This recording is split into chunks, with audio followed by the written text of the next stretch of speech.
ఆంధ్రప్రదేశ్లో మరో 3-4 నెలల్లో అసెంబ్లీ ఎన్నికలు జరగబోతున్నాయి. ఇప్పటివరకు వెలువడిన సర్వేలన్నీ అధికార పార్టీయే మళ్లీ ప్రభుత్వాన్ని ఏర్పాటు చేయబోతోందని స్పష్టం చేస్తున్నాయి.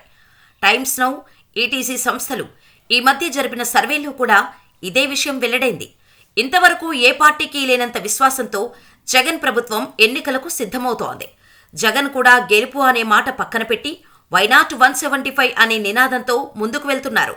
సర్వేలన్నీ జగన్ బంపర్ మెజారిటీతో గెలుస్తారని చెబుతుంటే 40 స్థానాల్లో ఎమ్మెల్యేలను మార్చాల్సిన అవసరం ఏముంది అనేది అసలు ప్రశ్న. ఇప్పటికే నియోజకవర్గాలకు కొత్త ఇన్ఛార్జీలను ప్రకటించారు. వారిలో ఆళ్ల రామకృష్ణారెడ్డి ఒకరు. తన సీటు కిందకు నీళ్లు వస్తున్నాయని తెలిసే ఆయన మంగళగిరి నుంచి తప్పుకున్నారు. ఎమ్మెల్యే పదవితో పాటు వైకాపా సభ్యత్వానికి కూడా ఆయన రాజీనామా చేయటం సంచలనం కలిగించింది. సర్వేల దారి సర్వేలదే, తన దారి తనదే అన్నట్టుంది జగన్ వ్యవహార శైలి. సర్వేలు, పేపర్లను ఆయన నమ్మరు. తనకంటూ ఓ నెట్వర్క్ ఉంటుంది. ప్రభుత్వ ఇంటెలిజెన్స్ వ్యవస్థ మీద కూడా ఆయన ఆధారపడరు. గత ఎన్నికల్లో ప్రశాంత్ కిషోర్ సారథ్యంలోని ఐపాక్ జగన్కు చేదోడు వాదోడుగా నిలిచింది.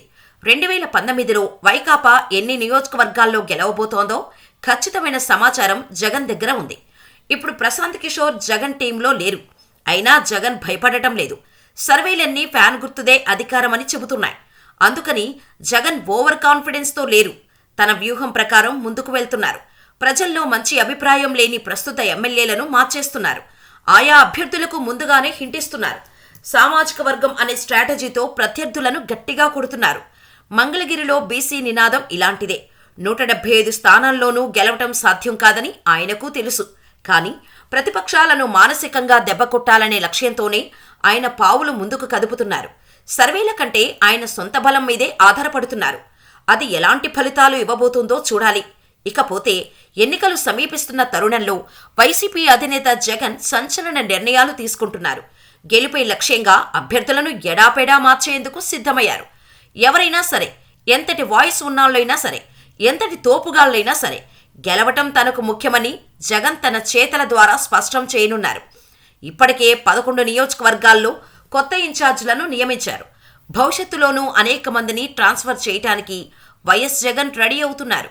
ఎవరెన్ని విమర్శలు చేసినా, ఎద్దేవా చేసినా, చేతగానితనం అనుకున్నా, ఓటమి భయమని భావించినా సరే జగన్ తాను అనుకున్న మార్పులు చేయటానికి సిద్ధమవుతున్నారు. అందులో భాగంగానే నెల్లూరు టౌన్ నియోజకవర్గం నుంచి మాజీ మంత్రి అనిల్ కుమార్ను కూడా అక్కడి నుంచి తప్పిస్తారన్న ప్రచారం ఊపందుకుంది. నెల్లూరు పట్టణ నియోజకవర్గం నుంచి 2 సార్లు అనిల్ కుమార్ యాదవ్ విజయం సాధించారు. వైసీపీ అధికారంలోకి రాగానే భారీ నీటిపారుదల శాఖ మంత్రిగా పనిచేశారు. 2వ విడత మంత్రివర్గ విస్తరణలో ఆయన పదవి కోల్పోయారు. గత ఎన్నికల్లో ఆయన మాజీ మంత్రి నారాయణపై తక్కువ ఓట్ల తేడాతో గెలుపొందారు. 2019 ఎన్నికల్లో ఫ్యాన్ వేవ్ ఎక్కువగా ఉండటంతో అనిల్ కుమార్ యాదవ్ గెలిచారన్న కామెంట్స్ అప్పుడే వినిపించాయి. లేకుంటే నారాయణ గెలిచేవారని అని కూడా అన్నారు. అందుకే మరోసారి అనిల్ కుమార్ యాదవ్ను అక్కడి నుంచే పోటీ చేయించే సాహసానికి జగన్ దిగకపోవచ్చన్నది పార్టీ వర్గాల ద్వారా అందుతున్న సమాచారం. పైగా నెల్లూరు నగరంలో టీడీపీతో పాటు జనసేన కూడా బలంగా ఉంది. కాపు సామాజిక వర్గం ఓటర్లు కూడా అధిక సంఖ్యలో ఉన్నారు. ఈ ఎన్నికల్లో జనసేన టీడీపీతో పొత్తు కుదరటంతో అనిల్ కుమార్ యాదవ్ తిరిగి గెలవాలంటే ఆయనను నియోజకవర్గం నుంచి తప్పించడం మినహా జగన్కు మరొక మార్గం లేదని చెబుతున్నారు. అలాగని అనిల్ కుమార్ యాదవ్ను పార్టీ ఇగ్నోర్ చేసినట్టు ఉండకూడదన్న అభిప్రాయంలో వైసీపీ అధినేత జగన్ ఉన్నట్టు చెబుతున్నారు. అనిల్ కుమార్ యాదవ్ను వదులుకోవడం ఇష్టం లేని జగన్ ఈసారి ఆయనను ప్రకాశం జిల్లా కనిగిరి నియోజకవర్గం నుంచి పోటీ చేయించాలని భావిస్తున్నట్టు తెలిసింది.